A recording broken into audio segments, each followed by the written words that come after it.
Bye ఇప్పటికీ వాడు గెలవలేదు. సిఐలంతా మన దగ్గరే ఉన్నారు.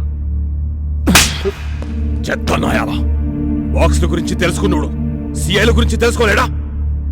నువ్వు చాలా స్మార్ట్ రా. నీ కొరియర్ బ్యాచ్, కిడ్నాపర్స్ బ్యాచ్ ఇద్దరు నా మనుషులే.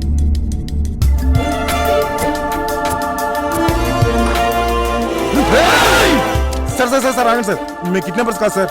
సార్ అసలు ఇలా ఎవరు చేయమన్నారో కూడా మాకు తెలియదు సార్. ఇక నుంచి మీరే చూసుకోవాలి సార్.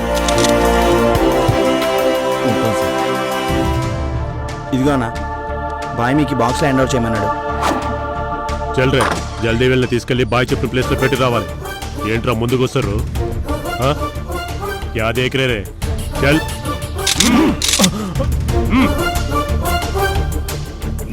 నువ్వు చేసిన మిస్టేక్ చెప్పనా? పోలీసులకి వెళ్ళకడం. వాళ్ళు హర్ట్ అయితే వచ్చేసుకోవడానికి కూడా పర్మిషన్ అడుగుతారా? నువ్వు వాళ్ళని గెలికావు, ఇంక నేను వదులుతారా? సింపుల్గా చెప్పాలంటే ఎవరంటారు హౌస్ అరెస్ట్. కదల్లేవు, మెదల్లేవు. బాయ్ రా, ఉంటాను. దీని గురించి తెలిసిన ఒక వ్యక్తి మాకు చాలా సహాయం చేశాడు. అతనికి మా thanks. My warrant to the kidnappers, we are coming to catch you. పారిపోతున్నా వదిలిపెట్టాం. పోలీస్ పవర్ ఏంటో చూపిస్తాం. Thank you.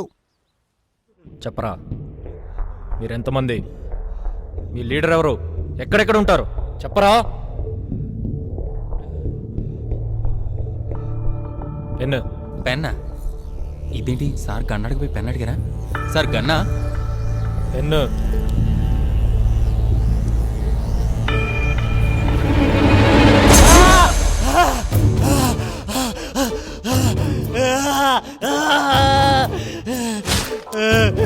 Pen pen ఇవ్వమన్నానా?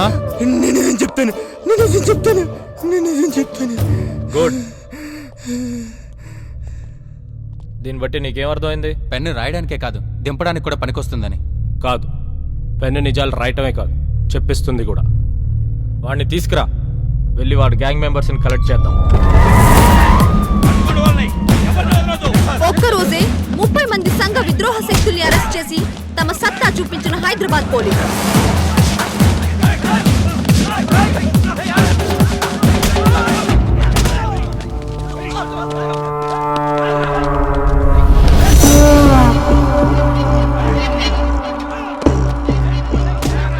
Phone చేయి.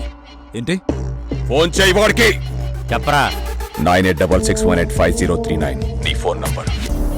8-3-282/11G నీ ఇంటి నంబర్. నువ్వు అవంతిక కాలనీలో ఉంటావు. Avantika colony opposite, second left, 4th right తీసుకుంటే 13,000 ఇదే. నీ ఆఫీస్ మాధపూర్లో ఉంది. పొద్దునే 9కి ఆఫీస్కి వెళ్తావు, సాయంత్రం 6కి తిరిగి వస్తావు.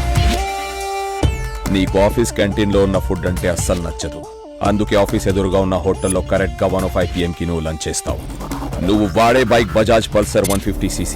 నా దగ్గర నీ గురించి ఇంత ఇన్ఫర్మేషన్ ఉన్నా కూడా నిన్ను చంపకుండా ఎందుకు వదిలేసాను తెలుసా? నువ్వు చావడానికి కాదు, బ్రతకడానికి ఏడవాలి. మనకి దెబ్బ తగిలితే మనం తట్టుకోలేక అరుస్తాం. దాన్ని నొప్పి అంటారు. దెబ్బ మీద మళ్ళీ మళ్ళీ దెబ్బ తగిలితే మనం ఏడుస్తాం. దాన్ని బాధ అంటారు. కానీ నేను నిన్ను బాధ పెట్టను, అందరిలా ఏడిపించను. దానికన్నా ఎక్కువ నిన్ను హింసిస్తాను.